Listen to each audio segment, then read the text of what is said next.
शहर, राज्य और देश की तरक्की का रास्ता सड़कों से होकर गुजरता है और साल 2014 में प्रधानमंत्री नरेंद्र मोदी के नेतृत्व में सरकार बनने के बाद से तरक्की के इन विकास पथों की नई गाथा लिखी जा रही है।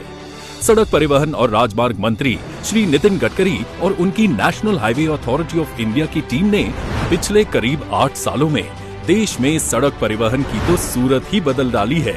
प्रगति का ऐसा ही एक और नया हाईवे अब नागपुर फिर से देख रहा है। नागपुर से उमरेड तक का 4 लेन हाईवे। अब दोनों शहर के लोग नागपुर शहर से उमरेड तक की दूरी NH 353D के जरिए तय करेंगे। पहले ये रास्ता 2 लेन और स्टेट हाईवे था, जो अब 4 लेन और नेशनल हाईवे में बदल दिया गया है। अब 41 किलोमीटर की ये दूरी महज आधे घंटे में पूरी की जा सकेगी। इस 4 लेन हाईवे पर 100 किलोमीटर प्रति घंटे की रफ्तार से गाड़ियां चलाई जा सकती हैं। भूमि अधिग्रहण मिलाकर करीब 782 करोड़ की लागत के इस प्रोजेक्ट में 41 किलोमीटर लंबे 4 लेन हाईवे के अलावा विहीर गांव के पास पोहरा नदी और उमरेड के पास आम नदी पर 2 बड़े RCC पुल तैयार किए गए हैं। पोहरा नदी पर बने पुल की लंबाई 60 रनिंग मीटर है, वहीं आम नदी पर पुल की लंबाई 110 रनिंग मीटर है। इसके अलावा नागपुर, उमरगांव, कलमना, पचगांव, कुही, चंपा, हेती और वड़ेगांव में कुल 8 छोटे पुलों का निर्माण किया गया है। 6 व्हीकल अंडरपास हैं और करीब दोनों तरफ 6 किलोमीटर लंबी सर्विस रोड है, ताकि जाम और दुर्घटना से बचा जा सके। ये underpass Kuhi, Ooty, VIT, उदासा, WCL area और उमरेड के पास बनाए गए हैं। दोनों तरफ मिलाकर कुल 28 बस शेल्टर्स का निर्माण भी करवाया गया है, ताकि सवारियों के लिए सुविधा बनी रहे। हाईवे में करीब 31.5 किलोमीटर में कवर ड्रेन लगाए हुए हैं, जो पानी की निकासी कर सड़क को खराब होने से बचाने का काम करते हैं। अब नेशनल हाईवे कंस्ट्रक्शन के जरिए जल संचयन और भंडारण का काम भी किया जा रहा है। जल भंडारण के लिए हाईवे के किनारे अमृत सरोवर अभियान के तहत गहरे जलाशय बनाए गए। इन जलाशयों से निकाली गई मिट्टी, गाद और बाकी चीजों का इस्तेमाल हाईवे निर्माण में लगने वाली मिट्टी को पूरा करने के लिए किया गया, यानी एक तीर से 2 निशाने। हाईवे में इस्तेमाल होने वाली ये मिट्टी मंगली, हलादगांव, बेलगांव, उकारवाही, वड़ेगांव और पांड्रा बोडी में बनाए गए जलाशयों से निकाली गई है।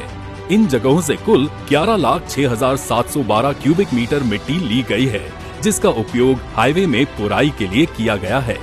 इस 4 लेन हाईवे की दरकार नागपुर जिले को लंबे समय से थी। दरअसल इस रोड में चलने वाली गाड़ियों की संख्या इतनी थी कि वो 2 लेन रोड की क्षमता से बाहर थी। कुछ समय पर यहाँ से दुर्घटना की भी खबरें सामने आया करती थी।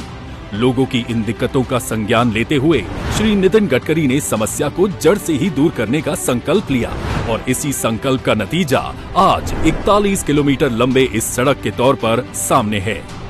NH 353D नागपुर को उमरेड के साथ साथ भिवापुर, चंद्रपुर जिले के नागभीड़ और ब्रह्मपुरी से जोड़ता है। साथ ही नक्सल प्रभावित इलाके गढ़चिरौली के आरमोरी तक भी कनेक्टिविटी देता है।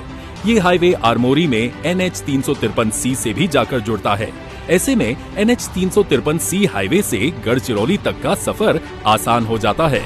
मतलब ये है कि NH 353D बनने से ज्यादा जगहों के लोगों को लाभ मिलेगा। उमरेड के वन्य जीव अभयारण्य को भी इस 4 लेन हाईवे से बड़ा फायदा होने जा रहा है। ये हाईवे घोटुरली से वेस्टर्न कोल माइनिंग क्षेत्र से होकर गुजरता है। अब ये हाईवे नागपुर शहर और NTPC मौदा में मौजूद थर्मल पावर प्लांट तक ट्रकों की सुरक्षित आवाजाही भी सुनिश्चित करता है। इसके अलावा ये हाईवे पराड़गांव, पचगांव के उन माइनिंग इलाकों से भी गुजरता है, जहां से कंस्ट्रक्शन में इस्तेमाल होने वाले पत्थर और दूसरी चीजों को भी नागपुर, भंडारा और नागपुर जिले के दूसरे इलाकों तक सुरक्षित तरीके से पहुंचाया जा सकता है। मतलब कि इस एक हाईवे ने नागपुर जिले की एक बड़ी समस्या को दूर करने के साथ ही साथ एक बड़े इलाके को बेहतर कनेक्टिविटी दी है। और जब बात कनेक्टिविटी की हो तो चाहे लोग हो या सड़कें, नितिन गडकरी जी का कोई मुकाबला नहीं।